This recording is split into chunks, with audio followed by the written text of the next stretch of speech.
ଈଶ୍ୱରଙ୍କ ପାଖକୁ ଚିଠି। ଲେଖକ ଗୋଦାବରୀଶ ମହାପାତ୍ର। ଏ କଥା ଶୁଣି ତୁମେ ହୁଏତ ସତ କରିବ ନାହିଁ। ସତ କର ବା ନ କର, କଥାଟା ଯେ ସତ ଏଥିରେ ତିଳେ ହେଲେ ସନ୍ଦେହ ନାହିଁ। ଦିନେ ଜମିଦାରୀ ତମାମ ଏଇ କଥାଟା ସମସ୍ତଙ୍କ ମୁହଁରୁ ଶୁଣାଗଲା। ଯେ କହିଲା ସେ ହସିଲା, ଯେ ଶୁଣିଲା ସେ ବି ହସିଲା।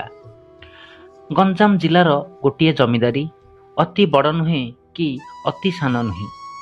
ସେଇ ଜମିଦାରର ନାଁ ଶୁଣି ତୁମର କିଛି ଲାଭ ନାହିଁ, ନ ଶୁଣିଲେ କିଛି କ୍ଷତି ମଧ୍ୟ ନାହିଁ। ଧର ନାଁଟା ବଡ଼ଗଣ୍ଡ। ସେଇ ବଡ଼ଗଣ୍ଡ ଜମିଦାରୀ ଭିତରର ଗୋଟିଏ ଅତି ଗରିବ ଚାଷୀର କଥା। ଚାଷୀଟି ଏତେ ଗରିବ ଯେ ତା କାହାଣୀ ଶୁଣିଲେ ଅନେକ ସମୟରେ କଳ୍ପନା ବୋଲି ମନେ ହେବ। ଦାଣ୍ଡରୁ ଆଣିଲେ ଖାଏ, ନ ଆଣିଲେ ଉପାସ ରହେ। ବର୍ଷ ସାରା ଖରା ବର୍ଷା କାକର ସହି ବିଲରେ ଲାଗେ, କିନ୍ତୁ ପେଟ ପୋଷିପାରେ ନାହିଁ। ଆଦାୟର 15 ପଣରୁ ବେଶୀ ଯାଏଁ ସାହୁକାର ଓ ଜମିଦାରର ଭାଗକୁ। ଫସଲ ଆଦାୟ କରି ତା ପେଟ ପୂରେ ନାହିଁ। ପାଣି ପାଖରେ ରହି ତା ଶୋଷ ମରେ ନାହିଁ। ଦିନେ ସେ ବଡ଼ ସାହସ କରି ବିଚାରିଲା, ସମସ୍ତେ କହୁଛନ୍ତି ଈଶ୍ୱର ଅଛନ୍ତି, ଈଶ୍ୱର ଦେଉଛନ୍ତି, ଈଶ୍ୱର ନେଉଛନ୍ତି, ଡାକିଲେ ସେ ମଧ୍ୟ ଶୁଣୁଛନ୍ତି, କାହା କାହାକୁ ଦେଖା ମଧ୍ୟ ଦେଉଛନ୍ତି। ମୁଁ ତ ସେତେ ଭାଗ୍ୟବାନ ନୁହେଁ। ଆଚ୍ଛା, ତାଙ୍କ ପାଖକୁ ଖଣ୍ଡିଏ ଚିଠି ଲେଖେ। ଏହା ଭାବି ଦିନେ ସେ ଚିଠି ଖଣ୍ଡିଏ ଲେଖିଲା। ପ୍ରିୟ ଈଶ୍ୱର, ଶୁଣୁଛି ତୁମର ସବୁ ଅଛି। ତୁମେ ଟଙ୍କା ପଇସା କାରବାର ନ କରୁଥିଲେ ମଧ୍ୟ ତୁମେ ସୃଷ୍ଟି କରୁଛ। ସମସ୍ତଙ୍କୁ ତୁମେ ପାଳୁଛ ବୋଲି ଲୋକେ କୁହାକୁହି ହେଉଛନ୍ତି। ତୁମେ ଅନୁଗ୍ରହ କରି ଗଞ୍ଜାମ ଜିଲ୍ଲା ବଡ଼ଗଣ୍ଡ ଜମିଦାରୀ ଦିଗଫାଣ୍ଡି ଡାକଘର ଠିକଣାରେ ମୋ ପାଖକୁ 100ଟି ଟଙ୍କା ଚଞ୍ଚଳ ପଠାଇ ଦିଅ। ମୋତେ ଏ ଭୋକ ଉପାସରୁ ରକ୍ଷା କର। ଇତି ଆପଣଙ୍କର ଆଜ୍ଞାଧୀନ ସୁକୁରିଆ ରାଉତ। ସୁକୁରିଆ ଚିଠି ଖଣ୍ଡିକ ଲେଖିସାରି ଦିଗଫାଣ୍ଡି ଡାକଘର ଦୁଆରେ ଯାଇ ପହଞ୍ଚିଲା। ସେଠାରେ ଡାକବାଲାକୁ ଦେଖି କହିଲା, ଏ ଚିଠିଟି ମୋର ନିଅ। ଈଶ୍ୱରଙ୍କ ପୂରା ଠିକଣା ମୋତେ ଜଣା ନାହିଁ।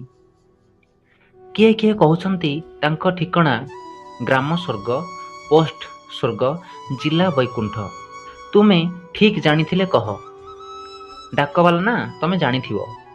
ସୁକୁରିଆର ଏ କଥା ଶୁଣି ଦିଗଫାଣ୍ଡିର ଡାକବାଲା ଟିକିଏ ହସିଲା। କହିଲା, ଆରେ ଓଲୁ, ଆମ ଏ ଆଡ଼ର ଚିଠି କ'ଣ ଈଶ୍ୱରଙ୍କ ପାଖକୁ ଯାଏ? ତୁ ତାଙ୍କୁ ନିଜେ ଯାଇ କହ, ନହେଲେ ଆଉ କାହା ହାତରେ ପଠା। ଡାକରେ ଏ ଚିଠି ଯାଇପାରିବ ନାହିଁ। ଡାକବାଲା ମୁହଁରୁ ଏ କଥା ଶୁଣି ସୁକୁରିଆ ଭାରି ରାଗି ଯାଇ କହିଲା, ତମେ ତ ଭାରି ଜାଲିଆ ଲୋକ ଦେଖୁଛି। ତମେ କ'ଣ ରଜାଘର ଦରମାଖିଆ ଚାକର କି? ଏ ଜମିଦାରୀ ଭିତରେ ତ କେହି ଭଲ ଲୋକ ନାହାନ୍ତି ବୋଲି ଚିଠି ମୁଁ ଖୋଦ୍ ଈଶ୍ୱରଙ୍କ ପାଖକୁ ପଠାଉଛି। ଆଉ କହୁଛ କ'ଣ ନା କାହା ହାତରେ ପଠାଅ? ତୁମେ ବଡ଼ ଖରାପ ଲୋକ ବୁଝୁଛି। ବାହାରେ ଡାକବାଲା ଓ ସୁକୁରିଆର ଏପରି କଥାବାର୍ତ୍ତା ଘର ଭିତରେ ଡାକମାଷ୍ଟର ବାବୁ ଶୁଣିପାରି ବାହାରକୁ ଆସିଲେ।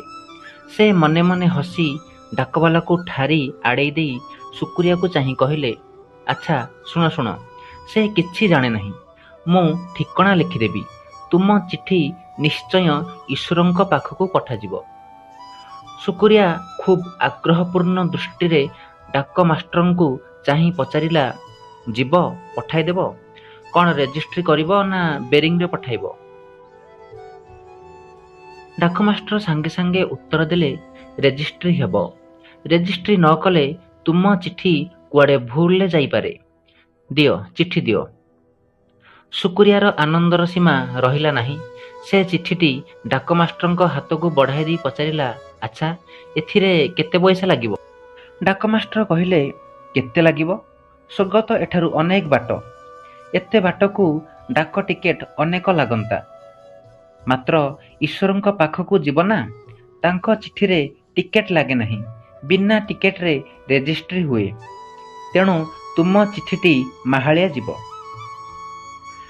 ସୁକୁରିଆ ଏ କଥା ଶୁଣି ଭାରି ଖୁସି ହୋଇଗଲା। ଡାକବାଲା ଆଡ଼କୁ ମୁହଁ ବୁଲାଇ ଟିକିଏ ଥଟ୍ଟା କରି ହସିଦେଲା। ତାପରେ ଡାକ ମାଷ୍ଟରଙ୍କୁ ଏକ ଦଣ୍ଡବତ ହୋଇ ଖୁସିରେ ଗୀତ ଗାଇ ଗାଇ ଗାଁକୁ ଫେରିଗଲା।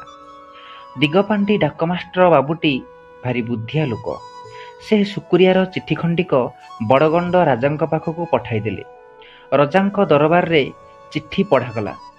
ସେଠାରେ ତାହା ଯେ ଶୁଣିଲା ସେ ହସିଲା। ବଡ଼ଗଣ୍ଡ ରଜା ବଡ଼ ଅତ୍ୟାଚାରୀ ରଜା। ଚାରିଆଡ଼େ ତାଙ୍କର ଦୁର୍ନାମ ଶୁଣା ଯାଉଥିଲା। ସେଥିରୁ ସେ ରକ୍ଷା ପାଇବାକୁ ବାଟ ଖୋଜୁଥିଲେ। ଚିଠି ଶୁଣି କହିଲେ, ଲୋକଟା ଭାରି ସାଧା ସିଧା ସରଳ। ଆଚ୍ଛା, ତାକୁ ଆମ ଭଣ୍ଡାରରୁ କିଛି ଟଙ୍କା ଦେବା, ତାହେଲେ ଆମେ ବଡ଼ ଦୟାଳୁ ରାଜା ବୋଲି ଚାରିଆଡ଼େ ପ୍ରଚାର ହେବ। ଏହା କହି ସେ 100ଟି ଟଙ୍କା ମଞ୍ଜୁର କଲେ।